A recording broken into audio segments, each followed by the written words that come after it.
मंगल भवन या मंगल हारी, उमा सहित जिहि जपत पुरारी।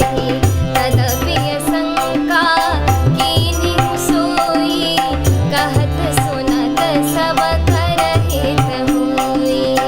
बिन हरि कथा सुनी नहीं काना, श्रवण रंध्र यही भवन समाना। नयन ही संत तरस नहीं देखा, लोचन मोर पंख कर लेखा। ते सिर कटु तुम परि समतूला, जिन नमत हरि गुर पद मूला। जिन हरि भगति हृदय नहीं आनी, जीवत सब समान तेहि प्राणी। जो नहीं करई राम गुण गाना, जीह सुधा दुर्जीह समाना। पुलिस कठोर निठुर सोई छाती, सुनि हरि चरित न जो हर्षाति। गिरिजा सुनहु राम के लीला, सुरहित तनुज विमोहन शीला। मंगल भवन या मंगल हारी, उमा सहित जिहि जपत पुरारी। राम कथा सुर धेनु समान, सेवत सब सुख गानी। सत समाज सुर लोक सब, को ना सुनयस जानी। मंगल भवन या मंगल हारी, उमा सहित जिहि जपत पुरारी। राम कथा सुंदर करतारी, संशय बिहग उड़ावनिहारी। राम कथा कली बिटप कुठारी, सादर सुनो गिरिराज कुमारी। राम नाम गुण चरित सुहाए, जन्म करम अगणित श्रुति गाए।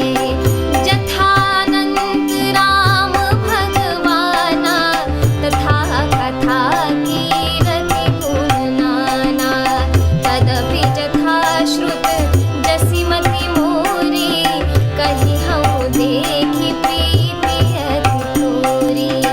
उमा प्रश्न तव सहज सुहाई, सुखद संत सम्मत मोहि भाई। एक बात नहीं मोहि सुहानी, जदपि मोह बस कहि हो भवानी। तुम जो कहा राम को माना, जिहि श्रुति गाव धरहि मुनि ध्याना। मंगल भवन या मंगल हारी, उमा सहित जिहि जपत पुरारी। कहहि सुनहि अस अधम नरा, ग्रसे जे मोह पिशाच। पाषंडी हरि पद विमुख, जानहि झूठ न साच।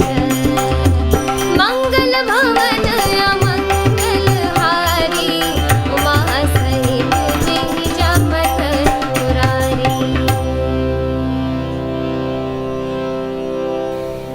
अर्थात फिर भी तुमने इसीलिए वही पुरानी शंका की है कि इस प्रसंग के कहने सुनने से सबका कल्याण होगा। जिन्होंने अपने कानों से भगवान की कथा नहीं सुनी, उनके कानों के छिद्र सांप के बिल के समान है।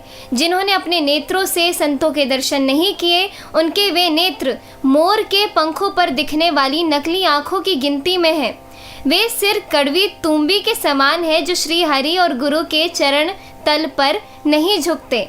जिन्होंने भगवान की भक्ति को अपने हृदय में स्थान नहीं दिया, वे प्राणी जीते हुए ही मुर्दे के समान हैं। जो जीव श्री रामचंद्र जी के गुणों का गान नहीं करती, वे मेढक के जीभ के समान है। वह हृदय वज्र के समान कड़ा और निष्ठुर है, जो भगवान के चरित्र सुनकर हर्षित नहीं होता।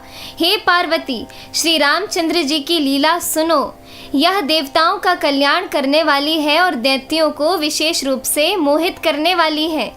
श्री रामचंद्र जी की कथा कामधेनु के समान सेवा करने से सब सुखों को देने वाली है और सत्पुरुषों के समाज ही सब देवताओं के लोक हैं। ऐसा जानकर इसे कौन न सुनेगा। श्री रामचंद्र जी की कथा हाथ की सुंदर ताली है जो संदेह रूपी पक्षियों को उड़ा देती है। फिर राम कथा कलयुग रूपी वृक्ष को काटने के लिए कुल्हाड़ी है। हे गिरिराज कुमारी, तुम इसे आदर पूर्वक सुनो। वेदों ने श्री रामचंद्र जी के सुंदर नाम, गुण, चरित्र, जन्म और कर्म सभी अनगिनत कहे हैं।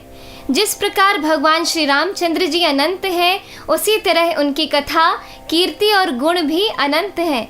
तो भी तुम्हारी अत्यंत प्रीति देखकर जैसा कुछ मैंने सुना है और जैसी मेरी बुद्धि है उसी के अनुसार मैं कहूँगा। हे पार्वती, तुम्हारा प्रश्न स्वाभाविक ही सुंदर, सुखदायक और संत सम्मत है और मुझे तो बहुत ही अच्छा लगा है। परंतु हे पार्वती, एक बात मुझे अच्छी नहीं लगी, यद्यपि वह तुमने मोह के वश होकर ही कही है। तुमने जो यह कहा कि वे राम कोई और हैं जिन्हें वेद गाते हैं और मुनिजन जिनका ध्यान धरते हैं, जो मोह रूपी पिशाच के द्वारा ग्रस्त है, पाखंडी है, भगवान के चरणों से विमुख है और जो झूठ सच कुछ भी नहीं जानते, ऐसे अधम मनुष्य ही इस तरह कहते सुनते हैं। इस एपिसोड में इतना ही। आगे की कथा सुनने के लिए कृपया मेरे YouTube चैनल से जुड़े रहें। धन्यवाद।